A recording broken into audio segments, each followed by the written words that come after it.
आप सभी को प्रणाम। आइए सुनते हैं मालती जोशी जी की कहानी कुलदीप। सुबह का समय मेरा वैसे ही घड़ी से होड़ करते बीतता है।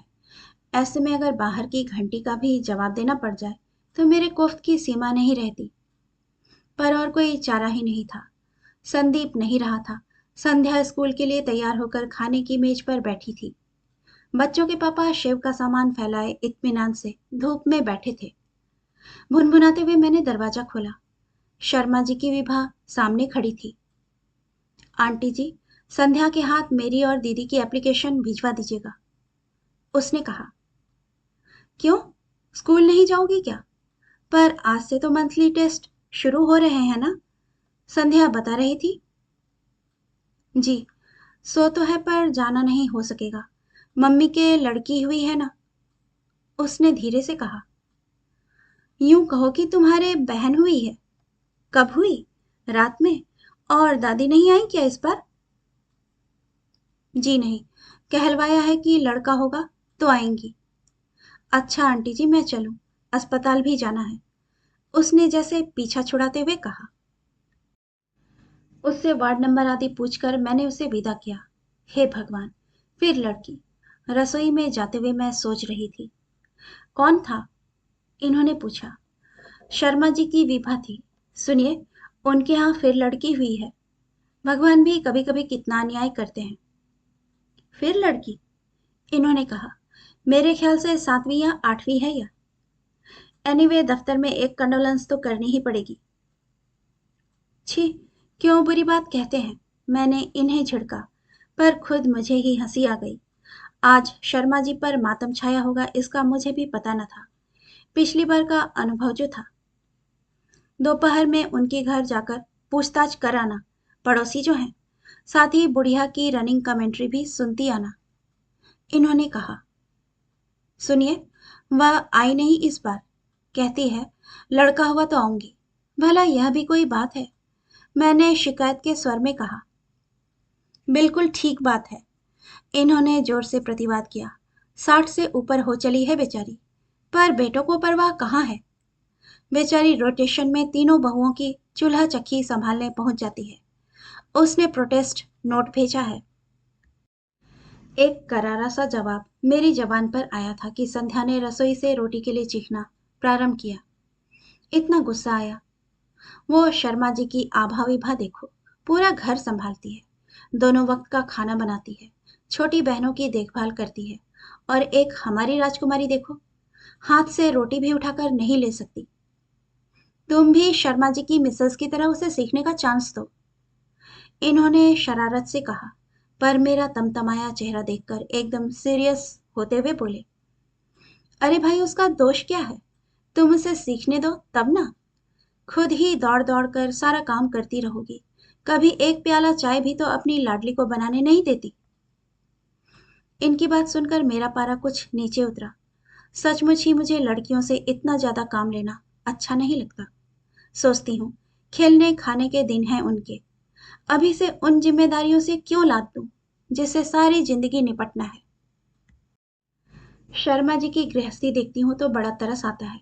बेचारी लड़कियां रात दिन जुटी रहती हैं।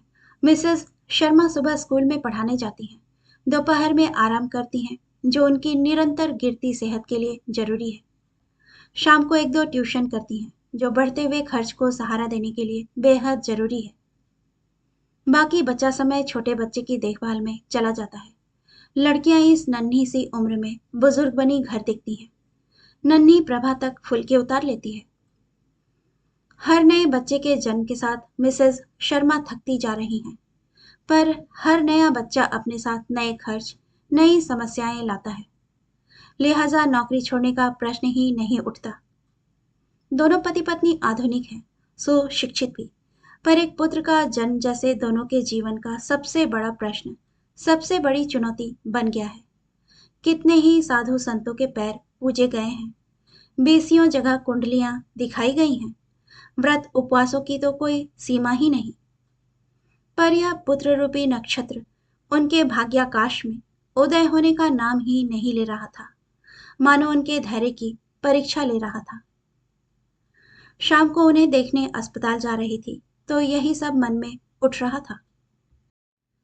अनायास ही अपनी एक बुआ जी याद हो आई। पूरी 7 कन्याओं के बाद घर में 2 पुत्रों का जन्म हुआ था। इन बेटों के लिए कितनी मिन्नतें मानी गई थी, कितने नेम व्रत किए गए थे, उनका कोई हिसाब ही नहीं था। वे बच्चे मानो माता पिता और बहनों में पल रहे थे। उनको जरा सी धूल तक कोई नहीं लगने देती। इतने लाड़ प्यार में पले थे बच्चे। जब बड़े हुए तब ढंग से पढ़ाने लिखाने का भी साधन घर में नहीं था। बचपन में 5 साल तक मांग कपड़ा पहनाने की बुआ जी ने मान ले रखी थी। वही मानो इनकी नियति बन गया, क्योंकि घर का सब कुछ एक एक कर लड़कियों की शादियों में स्वाहा होता चला गया। जब भी उन दोनों के मुंह से माता पिता का उल्लेख सुनती हूँ तो उसमें तिरस्कार और कटुता ही होती। बुआ जी का जमाना तो फिर भी अच्छा था, पर आज इस महंगाई के युग में इतनी बड़ी गृहस्थी पालना सोचकर ही मन कांप उठता है। अस्पताल पहुंची तो देखा वार्ड खचाखच भरा हुआ है। मिसेस शर्मा के स्टाफ की महिलाएं हैं। पड़ोस की भी करीब करीब सारी ही हैं। मिसेस शर्मा रो रही हैं। जनता उन्हें धीरज बंधा रही है। आगे के लिए आशा दिलाई जा रही है। नए ज्योतिषियों के पते दिए जा रहे हैं। कारगर ताबीजों का सुझाव दिया जा रहा है। कुछ तीर्थ स्थान की सिफारिश की जा रही है। नवजात बालिका उपेक्षित सी झूले में पड़ी है। बड़ी लड़कियां सूखा मुंह लिए इधर उधर खड़ी हैं। उन्हें जी भरकर कोसा जा रहा है। खासकर बड़ी तो अपने साथ पूरी सेना ही लेकर आई। सारा वातावरण इतना वितृष्णा उत्पन्न करने वाला था कि मेरा तो दम घुटने लगा। इसी बीच मैंने आशा को आंखें पोंछते देखा तो मुझसे नहीं रहा गया। मैंने कहा, देखिए, आपको लड़कियों के सामने इस तरह की बातें नहीं करनी चाहिए। लड़कियां इससे अपने आप को अनचाही महसूस करने लगती हैं। आखिर यह किसी के हाथ की बात तो है नहीं। मिसेस शर्मा तो एक उच्छ्वास लेकर चुप हो गई, पर शेष महिलाओं ने मेरी ओर इस तरह देखा कि मैंने वहां से चल देने में ही कुशल समझी। सड़क पर आकर मैंने खुलकर सांस ली। उस खींच भरे माहौल से बाहर निकलने पर इतनी राहत मिली थी। सोचा अब जाते हुए सब्जी लेती चलूं। मार्केट में एक परिचित महिला से मुलाकात हो गई। उनके पति पिछले साल बच्चों को पढ़ाने के लिए आते थे। उन्होंने घर चलने का बहुत आग्रह किया। मन नहीं था, पर उनका अनुरोध भी टाला नहीं जा सका। छोटा सा घर था, पर खूब साफ सुथरा।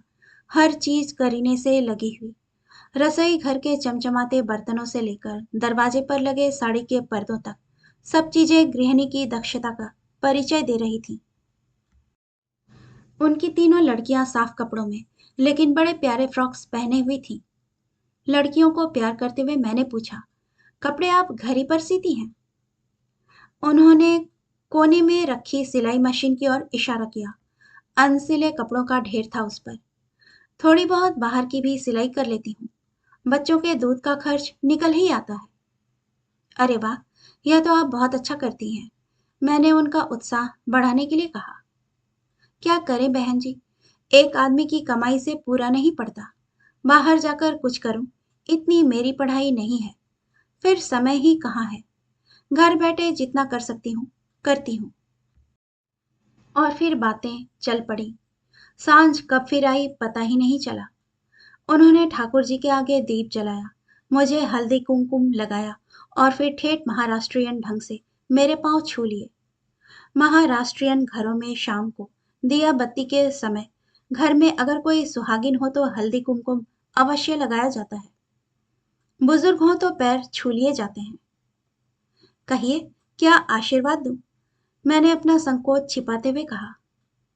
अगली राखी तक लड़कियों के लिए एक भाई आ जाएगा, ठीक है ना? नहीं बहन जी, आप तो यह आशीर्वाद दें कि जो हैं वही राजी खुशी बने रहें। उन्होंने कहा, सो तो है ही, पर बहनों के लिए एक भाई तो होना चाहिए। मैंने इस पर कहा, हैं, क्यों नहीं? चाचा ताऊ के हैं, वे क्या अपने नहीं हैं? कम से कम मेरे मन में तो।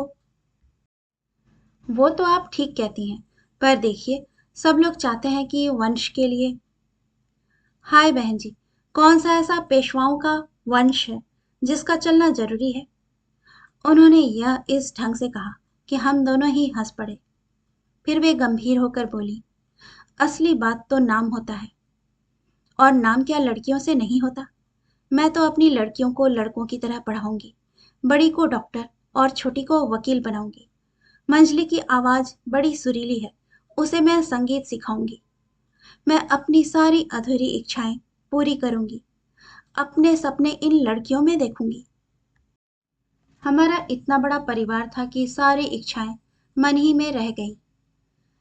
किसी ने कभी जानने की कोशिश भी नहीं की। नहीं बहन जी, हम गरीब आदमी हैं, ज्यादा बड़ा परिवार पालने की सामर्थ्य हम में नहीं। लड़के की आशा में भूखे नंगे बच्चों से घर भरने में कहाँ की अकलमंदी है। बस आप तो हमें यही आशीर्वाद दीजिए कि जो है वही कुशल पूर्वक बने रहे। मैंने मन भरकर उनके लिए यही कामना की। लौटते हुए सोचा, कभी इस अनपढ़ सीधी सादी महिला को मिसेस शर्मा से मिलाऊंगी। पर फिर सोचा, क्या लाभ होगा? दादी ठीक कहती थी, सोए हुए को जगाना आसान है, जागे हुए को कौन जगा सकता है। कहानी सुनने के लिए आपका धन्यवाद। आपसे विनम्र अनुरोध है कि कृपया कहानी पसंद आए तो लाइक और सब्सक्राइब जरूर कीजिएगा। धन्यवाद।